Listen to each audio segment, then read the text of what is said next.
بسم اللہ الرحمن الرحیم.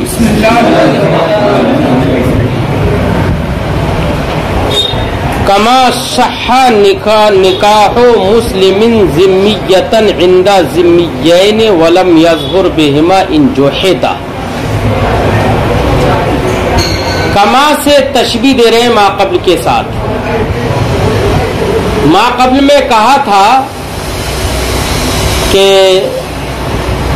نکاح منعقد ہو جائے گا اگر دو گواہ فاسق ہوں یا محدود فی القذف ہوں. تو گواہ اگر ایسے ہوں تب بھی نکاح منعقد ہو جائے گا. جیسے نکاح منعقد ہو جاتا ہے اس صورت میں جبکہ دونوں گواہ ذمی ہوں. جیسے دونوں گواہ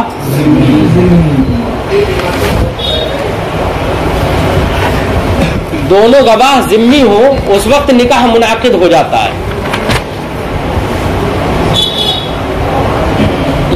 اس مسئلے کی صورت کیا ہوگی؟ تو اس مسئلے کی صورت یہ ہوگی کہ کسی مسلم نے کسی ذمیہ عورت سے نکاح کیا. ذمیہ سے مراد وہ ذمیہ ہے جو کہ کتابیہ ہو یعنی یہود و نصارہ سے ہو، جو اپنے نبی پر اترنے والی کتاب کو مانتے ہوں، وہ مراد ہے. اور یاد رہے کہ آج کے زمانے کے یہود و نصارہ ان سے نکاح جائز نہیں ہوگا کیونکہ یہ کتابی نہیں رہے. انہوں نے تو کتاب کا الٹا معاملہ سب کر دیا ہے. اپنے مقصد کے خاطر انہوں نے اپنی نبیوں پر اتری ہوئی کتابوں کو بدل ڈالا ہے. بالکل ہمارے نبی کے تعلق سے، آپ کی صفات کے تعلق سے جو کچھ ان کتابوں میں تھا سب کچھ ختم کر دیا انہوں نے، بدل ڈالا. اب نام بھی بدل ڈالے. تو آج کے وقت میں جو یہود و نصارہ ہیں ہم ان کو کتابی نہیں کہہ سکتے. اس لیے آج کے وقت میں کتابیہ سے ان عورتوں سے نکاح کرنا جائز نہیں ہوگا کیونکہ یہ کتابیہ نہیں ہے. اب مسئلہ یہاں پر یہ ہے کہ کسی مسلم نے نکاح کیا کسی ذمیہ کتابیہ سے. تو ذمیہ کتابیہ سے جب نکاح کیا ہے تو ایسے وقت میں امام اعظم اور امام ابو یوسف رحمہم اللہ یہ فرماتے ہیں کہ ان دو ذمیوں کی موجودگی میں ذمیہ سے نکاح کرنا یہ صحیح ہو جائے گا اور نکاح منعقد ہو جائے گا. حالانکہ دونوں ذمی جو ہیں یہ ہمارے علماء نے فرمایا نکاح صحیح ہو جائے گا. صاحب کتاب نے امام اعظم امام ابو یوسف کے قول کو یہاں پر ذکر کیا ہے، جبکہ امام محمد اور امام ظفر اس بات کے قائل ہے کہ نکاح صحیح نہیں ہوگا. وہ کیوں کہتے ہیں؟ امام محمد اور امام ظفر نکاح کے عدم صحت کے قائل ہیں اور ان کی کہنے کی وجہ یہ ہے، انہوں نے یہ کہا کہ دیکھو دو ذمی اگر گواہ بنیں گے تو گواہ بننے کی صورت میں ان کی گواہی تبھی تو ہوگی نا جبکہ یہ ان کی باتوں کو سنیں گے، ان کے ایجاب و قبول کو سنیں گے. اور کسی بھی کافر کو مسلمان پر ولایت حاصل نہیں ہے، لہذا اگر یہ موجود بھی ہوں گے ان کی باتوں کو سنیں گے بھی تب بھی عند الشرع ان کا سننا معتبر نہیں ہوگا. تو گویا کہ انہوں نے سنا ہی نہیں، اور شہادت بغیر سماع کے وہ متصور نہیں. یہ تو معقول میں پڑھا ہے آپ نے. اس لیے امام محمد اور امام ظفر اس بات کے قائل ہیں کہ دو ذمیوں کی موجودگی میں کسی مسلمان کا نکاح ذمیہ سے بھی صحیح نہیں ہے. لیکن امام اعظم اور امام ابو یوسف اس بات کے قائل ہیں کہ مسلم کا نکاح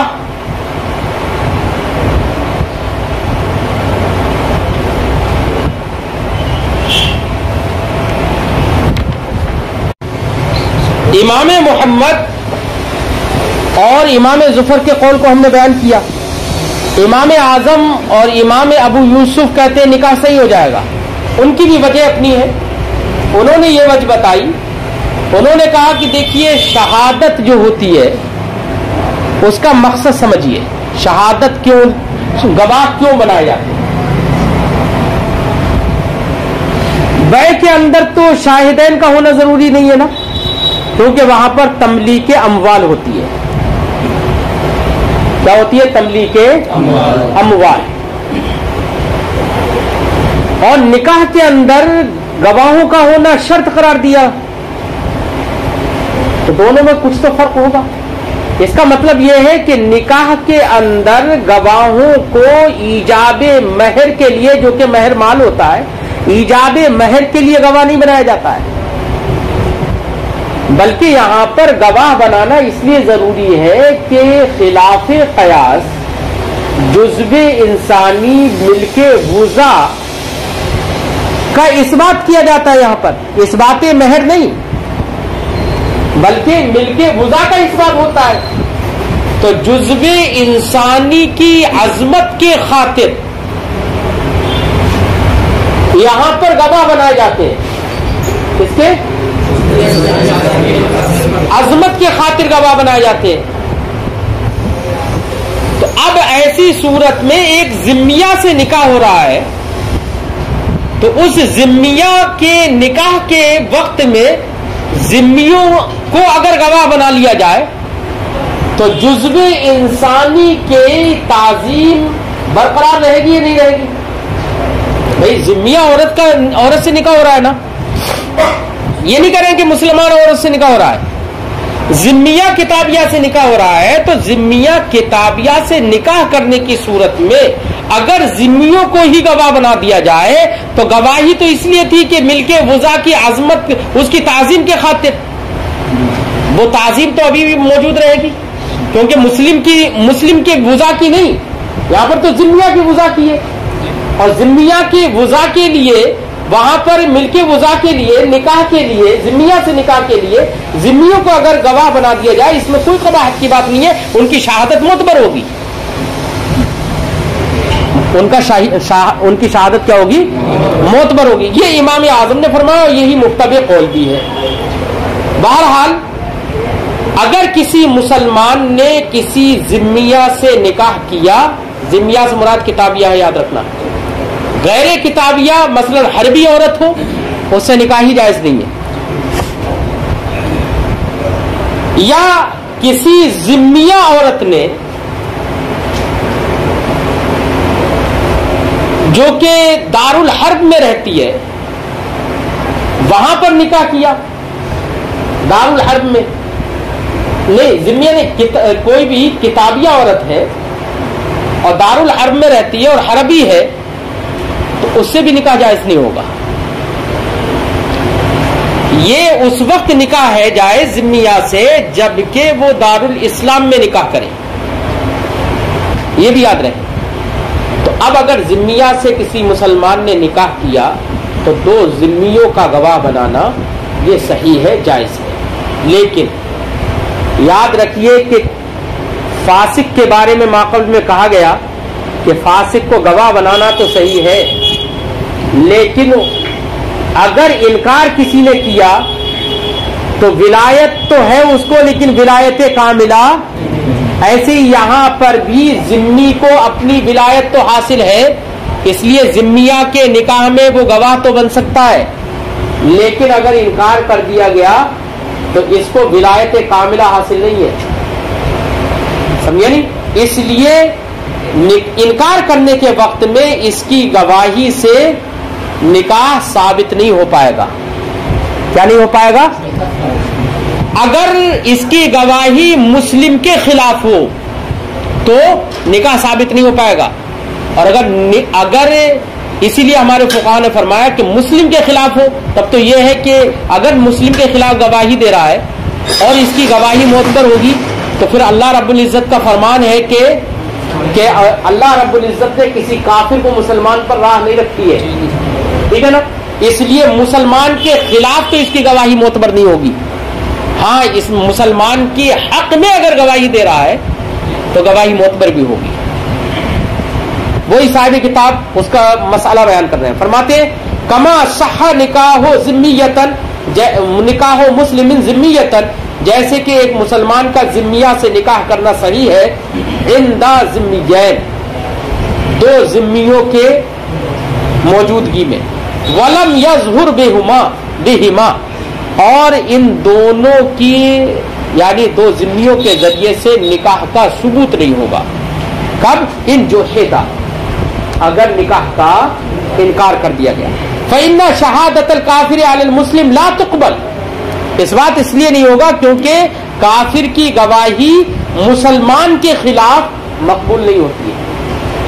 تو یہ علی المسلم کہہ کر پتا چل گیا، اسے اشارہ کر دے اس بات کی طرف کہ اگر مسلمان کے حق میں ہوگی تو گواہی تو معتبر ہوگی، لیکن مسلمان کے خلاف ہوگی تو گواہی معتبر نہیں ہوگی. اسی لیے صاحب کتاب آگے فرماتے ہیں وَإِنِ ادَّعَ الْمُسْلِمُ، اگر مسلمان نے دعویٰ کیا، تو دعویٰ کر رہا ہے نکاح کا بھی میرا نکاح ہوا تھا، یا کسی کا دعویٰ کر رہا ہے اور انکار کر رہی ہے ذمیہ عورت، اور یہ ذمی آدمی مسلمان کے حق میں شہادت دے رہا ہے، تو اس کی شہادت معتبر ہو جائے گی، خلاف معتبر نہیں ہوگی. فرماتے وَإِنِ ادَّعَ الْمُسْلِمُ، اگر مسلم نے دعویٰ کیا تقبل لہو، تو ذمی کی گواہی اس مسلم کے حق میں، لہو اس کے حق میں مقبول ہوگی، لیکن اس کے خلاف مقبول نہیں ہوگی. امر آخر ان ينكح صغيرته فنكح عند فرد ان حضر ابوها صح والا فلا. اگلا مسئلہ یہ بیان کر رہے ہیں کہ اگر کسی آدمی نے اپنی چھوٹی بچی نابالغہ بچی کے نکاح کا حکم کسی کو دے دیا کہ بھئی تم میری بچی کا نکاح کر دو، کسی کو وکیل بنا دیا. اب اس وکیل نے لڑکی کا نکاح کیا اور نکاح کے وقت ایک فرد موجود تھا، کوئی ایک گواہ موجود تھا، اور دوسرا یہی موکل اس لڑکی کا باپ بھی وہاں پر تھا، لیکن نکاح کون کرا رہا ہے؟ بولو، وکیل کرا رہا ہے نکاح، اور باپ بھی بے نفس نفیس وہاں پر موجود ہے. تو فقہاء کرام فرماتے ہیں کہ ایسی صورت میں نکاح صحیح ہو جائے گا. حالانکہ باپ کے علاوہ فرد تو صرف ایک ہی موجود ہے گواہ کے طور پر، لیکن نکاح یہاں پر صحیح ہو جائے گا. اس کی وجہ کیا ہے؟ اس کی وجہ یہ ہے کہ دیکھو اس نے وکیل سے کہا کہ تم میری لڑکی کا نکاح کرا دو، نابالغ لڑکی کا نکاح کرا دو. اس نے نکاح کیا ایک فرد کی موجودگی میں، اور یہ خود موکل وہاں موجود ہے. تو موکل جب وہاں موجود ہے تو موجود ہونے کی صورت میں اب وہ جو نکاح کرا رہا ہے تو اس کی عبارت در حقیقت اس کی عبارت ہوگی. کیا ہوگی؟ موکل کی عبارت ہوگی. جب موکل کی عبارت تو گویا کے لفظوں سے اگرچہ تعبیر کر وہ رہا ہے، لیکن حقیقت میں یہ الفاظ کس کے ہیں؟ بولو، کیونکہ خود سے موجود بھی ہے نا وہاں پر. اس کی عدم موجودگی میں اس کی بات کا اثر ہوتا، اس کی موجودگی میں تو اسی ہی کی طرف منسوب ہوگی اس کی بات. جب اسی کی جانب منسوب ہوگی تو گویا کہ نکاح کرانے والا یہی ہو گیا ایسے وقت میں، اور فرد آخر ایک ہی ہے تو اس کی موجودگی میں نکاح صحیح ہو جا رہا ہے. اس کی وجہ یہ ہے کہ اب نکاح کرانے والا گویا کہ یہ ہوگا، اور جو موکل ہے، جو وکیل ہے، وہ اور وہ فرد آخر دونوں مل کر دو گواہ ہو جائیں گے، اس لیے نکاح صحیح ہو جائے گا. اور اگر موجود نہیں ہے مولانا، باپ موجود نہیں ہے، پھر ایک فرد کی موجودگی میں اس نے نکاح کر دیا تو نصاب شہادت دو مردوں کا یا ایک مرد دو عورتوں کا ہونا جو نصاب شہادت ہے وہ موجود نہیں ہو پایا. جب موجود نہیں ہو پایا تو نکاح صحیح نہیں ہوگا. وہی فرماتے ہیں امر آخر دوسرے کو حکم دیا ان ينكح صغیرته کہ وہ اس کی صغیرہ کا نکاح کرا دے یا کر دے. فنکح تو اس نے نکاح کر دیا عند فرد ایک فرد کی موجودگی میں. ان حضر ابوہا اگر اس کا باپ موجود ہو صح تو نکاح صحیح ہو جائے گا. والا فلا ورنہ نکاح صحیح نہیں ہوگا. فإن الاب اذا كان حاضرا کیونکہ باپ جب خود سے موجود ہوگا ينتقل عبارت الوکیل الى الاب تو وکیل کی ساری عبارت کس کی طرف منتقل ہو جائے گی باپ کی جانب. فصارا تو یہ معاملہ ایسے ہی ہو گیا کأن الاب عاقد کہ گویا کہ باپ ہی کیا ہے عاقد ہے. والوکیل مع ذلك الفرد شاہدان اور وکیل اس دوسرے فرد کے ساتھ مل کر دو گواہ ہے. کأب ينكح بالغۃ یہ ایسے ہی نکاح صحیح ہو جائے گا کہ جیسے کہ کوئی باپ ہے ينكح بالغۃ اور وہ اپنی بالغہ لڑکی کا نکاح کر رہا ہے عند فرد کس کے پاس ایک فرد کی موجودگی میں. ایک فرد کی موجودگی میں باپ اپنی بالغہ لڑکی کا نکاح کر رہا ہے. ان عبرت اگر وہ بالغہ لڑکی وہاں پر موجود ہو صح تو نکاح صحیح ہو جائے گا. وجہ کیا ہے کیونکہ بالغہ ہے خود متصرفہ ہے وہ کیا ہے خود صاحب تصرف ہے. وہ جب خود صاحب تصرف ہے اور جب نکاح کے وقت میں وہ وہاں پر موجود ہے تو ظاہر بات ہے بالغہ لڑکی سے تو اجازت لی ہوگی نا. باپ نے اجازت لی ہوگی تو باپ تو اس کا معزون ہوا اس کے لیے تو اجازت ہے. اب وہ لڑکی بنفس نفیس وہاں پر موجود ہے تو اب اجازت دی تھی تو یہ اس کی اجازت تو باپ کے حق میں تبھی مؤثر ہوگی جبکہ یہ لڑکی موجود نہ ہو تبھی مؤثر ہوگی. لیکن لڑکی خود موجود ہے تو اب باپ کا نکاح کرانا در حقیقت راجع ہوگا کس کی جانب لڑکی کی جانب کہ لڑکی خود نکاح کر رہی ہے. اب اجازت کا مسئلہ ہی نہیں رہا وہاں لڑکی خود موجود ہے. اب اس باپ نے نکاح تو اپنی بالغہ لڑکی کا کیا ایک فرد کی موجودگی میں اور لڑکی خود موجود ہے تب بھی نکاح صحیح ہو جائے گا. وجہ اس کی یہ ہے کہ در حقیقت یہاں پر عاقدہ جو ہے وہ لڑکی ہی ہو جائے گی اور یہ باپ اور وہ فرد آخر دونوں مل کر دو گواہ ہو جائیں گے اس لیے یہاں پر بھی نکاح صحیح ہو جائے گا. فرماتے ہیں کہ فصارا تو یہ ایسے ہی ہو گیا کأن البالغۃ عاقدۃ گویا کہ بالغہ خود عقد کرنے والی ہے. والاب وذلك الفرد شاہدان اور باپ اور وہ دوسرا فرد دو گواہ ہے. وعبارۃ المختصر دیکھو یہ اتنی بات ہم نے ذکر کی صاحب کتاب نے ذکر کی. اب اس پر مختصر الوقایہ کی ایک عبارت صاحب کتاب نقل کر دیتے ہیں وہ اس کا نام ہی مختصر الوقایہ ہے. تو اب اس میں عبارت بات یہی ہے پوری لیکن عبارت مختصر ہے تو مختصر عبارت سے بات زیادہ آسانی سمجھ میں آ جائے گی. تو صاحب کتاب اس کی عبارت نقل کرتے ہیں فرماتے ہیں کہ وعبارت المختصر اس مسئلے میں مختصر کی عبارت یہ ہے ہذا یہ ہے کیا والوکیل شاہد ان حضر مؤکل وکیل گواہ بن جاتا ہے اگر مؤکل حاضر ہو. کل ولی جیسے کہ ولی گواہ بن جاتا ہے ان حضرت کیا ہے مولیتہ بالغۃ اگر اس کو ولی بنانے والی عورت بالغہ ہو تو وہ ولی وہ باپ ولی کیا بن جاتا ہے گواہ بن جاتا ہے اگر مولیہ بالغہ ہو اور وہ حاضر بھی ہو. یاد رکھنا